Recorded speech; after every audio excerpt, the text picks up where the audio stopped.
Hey, what's up guys, it's Theo from Final Concept. So today we are going through the number of ways you can create a realistic shadow in Adobe Photoshop. So let's get started.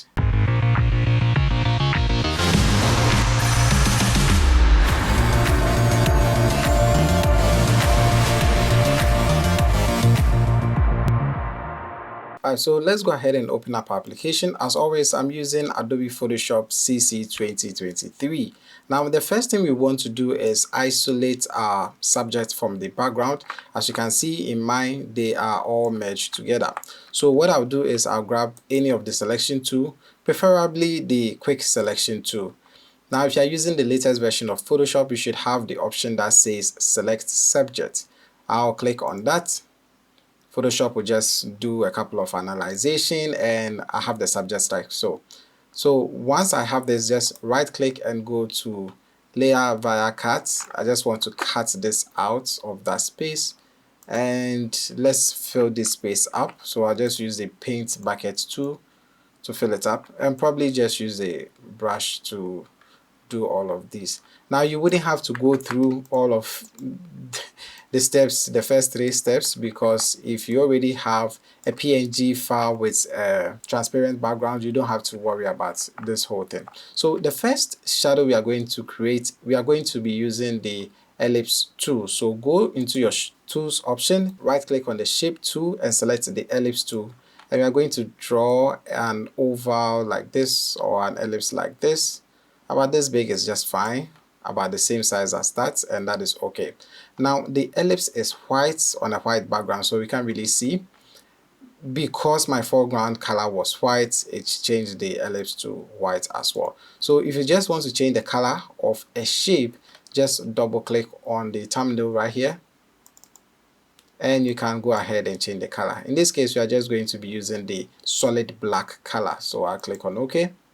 Now ideally we would want to rasterize this and then apply our filter on top, which is going to make everything look nice. So I'll just right click on the ellipse 1, go to rasterize layer, then I'll go into filter, go into blur and click on Gaussian blur. Now depending on the image quality or the image size, your Gaussian blur radius may change. In my case, I'm using right around 20 for the radius and I'll click on OK. In some cases it may be higher, in some cases it may be lower, so just work around whichever one works for you. So once we have that, now you can see if I bring up my move tool and probably just resize this, make this slightly smaller, we are already getting some sort of realistic shadow on our background, but it is too dark, so I would want to reduce the opacity to about 70%, and this makes it much more clearer. So this is the before and this is the after. Now, like I mentioned before, you can just use the option of rasterizing the layer first, but what I prefer using is, if I go back to it being a shape, so that is right around here. So if it is a shape already and you can just double click and change your color at any point in time, ideally we would want to make it a smart object so that at any point in time when we want to make corrections to what we've already created, it becomes a lot easier. What do I mean? So if you have your shape selected, layer selected, just right click and go to convert to smart object. Once that is done, you notice that the thumbnail changes from what it was previously, this one, to the new one, which is the smart object. Let me see if I can actually make this larger. So okay, this one should be easier to view. So once we have it as a smart object, now go back to your filter like what we did before, blur, Gaussian blur, apply the blur to it and hit OK. Now the difference between these two is that with the rasterized layer, everything is embedded into one, they are baked into it, so you can't really do or make a lot of changes to it unless you undo a couple of times. But with a smart object, you can even turn off the eyeball of the Gaussian blur. So basically you can turn off the effect at any point in time if you want to. If the shape is something you want to change, you can just double click, it will open up a new tab, make the shape much smaller, probably like this, save this up,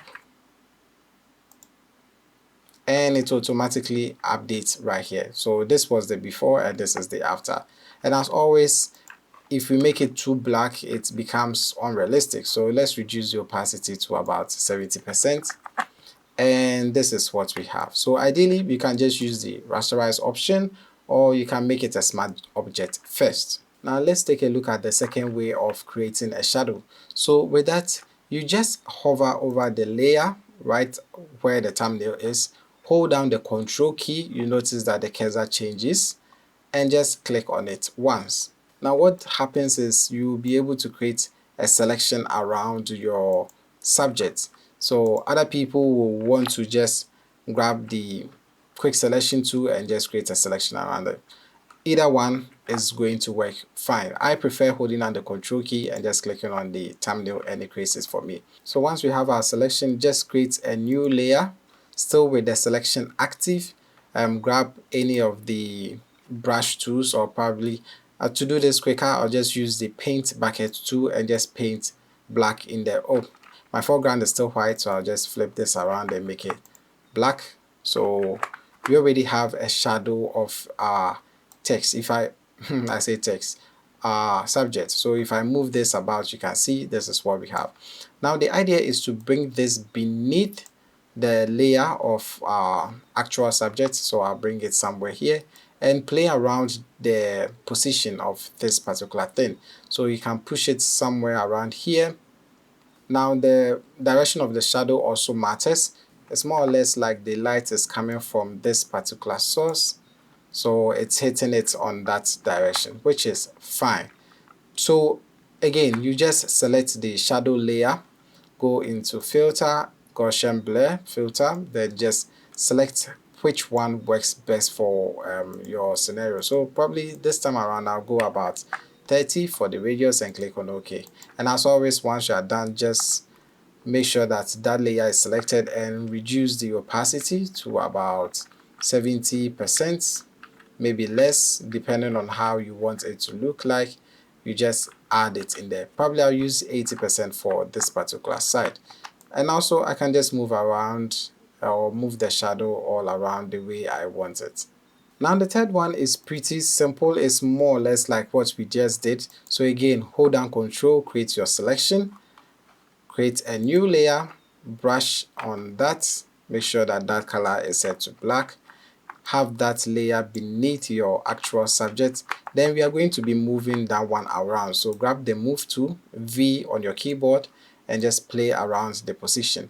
So what you are going to do is you are actually going to transform the shadow, so it makes it look more or less like how we want a shadow to look, you know, stretched out, more realistic. So I'll place the layer of the shadow somewhere around here. Then with my move tool selected, I'll hold down the control key. So hold down the control key at any of the corners. Now I want my shadow to be falling right around here, so I'll just go ahead and rotate it. So probably something like this. Yep, something like this is fine. You know what, let's go ahead and move all of these to the top too as well. So with my shadow layer active, I'll hold down the control key and stretch this out to something like this, and I'll do the exact same thing for here too as well. You can make it smaller, you can stretch it out however you want your shadow to look like. So probably stretch this right around here, do the exact same thing like so, and I think this is looking much better. And I'll click on the OK or check mark up here, and as always set it to about 70%, and we have another realistic shadow here. So in a situation like this, that means the light source is also coming from this particular direction.